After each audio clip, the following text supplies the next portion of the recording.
দাদাজান রহমাতুল্লাহ আলাইহির কাছে তার এক মুরিদ এসে বলতেছে, হযরত আমি সবক পরিবর্তন করব, আমি সবক পরিবর্তন করব। তোমার কি আগের সবক তাসির হয়েছে?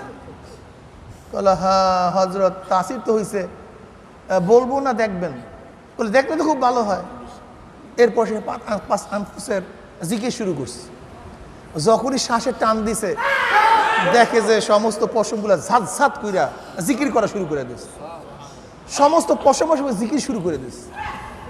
দাদাজান রহমাতুল্লাহ বললেন, তুমি এই নিয়ামত অর্জন করলা কিভাবে? কারণ হুজুর আমি একজন নাইট গার্ড, সাধারণ মানুষ, সারা রাত তো জাগ্রত থাকি। হঠাৎ আমি চিন্তা করছি আমাকে তো জাগ্রত থাকতেই হয়, আমি করবোটা কি? আকাশের দিকে তাকায় দেখি হাজারো লক্ষ কোটি তারকা। আমি চিন্তা করলাম যেই পরিমাণের তারকা আছে এই পরিমাণে মাওলার জিকির করব। কাজে আমি সারা রাত্র ঢেলান দিয়া দিয়ে আমি জিকির করা শুরু করছি। ওই জিকির করতে করতে আমার মাওলা পাক এই নিয়ামত আমাকে দান করছে। সাধক রশিদ আহমদ গঙ্গী রহমতুল্লাহ আলাইহির ঘটনা আপনারা জানেন। তার এক শাগরেদ খাদেম ভোর রাত্রে উজুর পানি দেওয়ার পরে যখন হুজরার দিকে তাকাইছে তখন দেখ রশিদ আহমদ গঙ্গী রহমতুল্লাহ আলাইহি যখন জিকির শুরু করছে, লা ইলাহা ইল্লাল্লাহ করে টান মারছে, সব কিছু ফানা হয়ে গেছে। সাধনা মারাত্মক জিনিস। আল্লামা জালালউদ্দিন সুয়ুতি রহমতুল্লাহ আলাইহি হাফিজুল হাদিস, বহুত বড় মুফাসসির, বহুত বড় মুস্তাহিদ, বহুত বড় ইমাম। তার জীবনীর মধ্যে দেখলাম হজে রওনা করছে। এখন একদল হজে যাবে, তিনি বলতেন তুমি কি হজে যাবো? হ্যাঁ হজরত আমি তো হজে যাবো। ঠিক আছে কাফেলার সাথে যাবো না আমার সাথে যাবা? হুজুর আপনার সাথে গেলে তো ভালোই হয়। ঠিক আছে অমুক দিন আসিও। কাফেলা চলে গেছে, অন্য কাফেলা আগে চলে গেছে, ওই ব্যক্তি আসছে। হযরত বললেন আমার হাত ধরো, হাত ধরছে, চক্ষু বন্ধ করো, চক্ষু বন্ধ করছে। কিছুক্ষণ পরে বলে চক্ষু মেলো, চক্ষু খোলার পরে দেখে হেরেমের মধ্যে। সাধনা করতে করতে মানুষ কোথায় চলে যেতে পারে চিন্তাও করা যায় না। সাধনা করতে করতে মানুষ কোথায় যেতে পারে চিন্তাও করা যায় না। আবু বকর সিদ্দিক রাদিয়াল্লাহু তাআলার ঘটনা,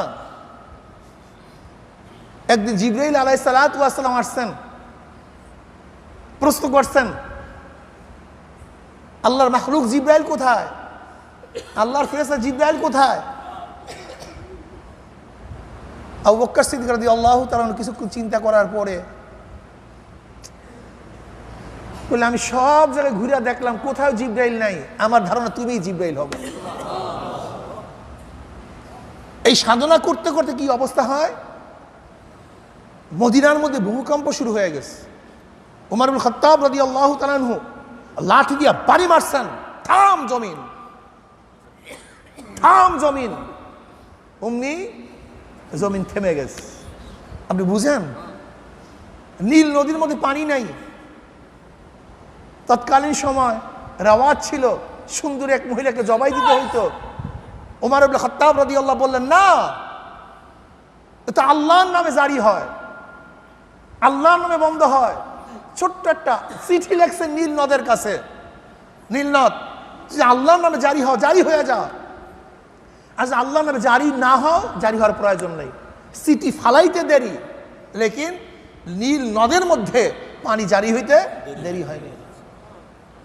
ওমর ইবনে খাত্তাব রাদিয়াল্লাহু তাআলা সাধনা করতে করতে মদিনার মধ্যে মেম্বারে খুতবা দিচ্ছেন, অত সিরিয়ার মধ্যে হযরত সারিয়াতুল জাবাল সারিয়া রাদিয়াল্লাহু তাআলা আনহু যুদ্ধ করতেছিলেন, সেখানে কমন দেয় সারিয়া পাহাড়ের দিকে তাকাও, সারিয়াতুল জাবাল উনজুর ইলাল জাবাল, সারিয়া পাহাড়ের দিকে তাকাও। এর নাম সাধনা, এর নাম সাধনা।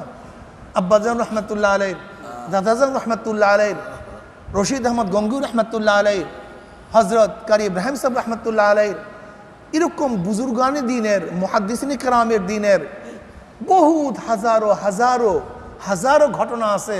তারা সাধনা করতে করতে করতে করতে কোন পর্যায়ে চলে গেছে যা চিন্তাও করা যায় না। কাজী বাস আজকে নসিহাতের শেষ কথা হলো এই, আমাদের সাধনা করতে হবে। কি করতে হবে ভাই? আল মুজাহিদু মান জাহাদা ফি নাফসি। নবী আলাইহিস সালাতু ওয়াস সালাম ফরমান, মুজাহিদ তো ওই ব্যক্তি যে ব্যক্তি তার নফসের সাথে যুদ্ধ করে, নফসের সাথে যুদ্ধ করে। এর জন্যই তো আমরা মুজাহিদ।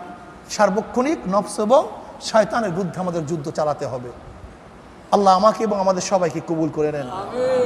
এই কাফেলাকে আল্লাহ পাক কবুল করে নেন। আল্লাহ পাক যেন এই কাফেলার সাথে থেকে দুনিয়া রাখেন, কবরেও রাখেন, কিয়ামতেও রাখেন। কারণ কি? কারণ কি? নবী আলাইহিস সালাতু ওয়া ফরমান, আল মারউ মা মান আহাব্বা ওয়া লাহু মা ইকতাসাবা। আল মারউ মা মান আহাব্বা, আল মারউ মা মান আহাব্বা উহিব্বুস সালিহিন ওয়া লাস্তু মিনহুম।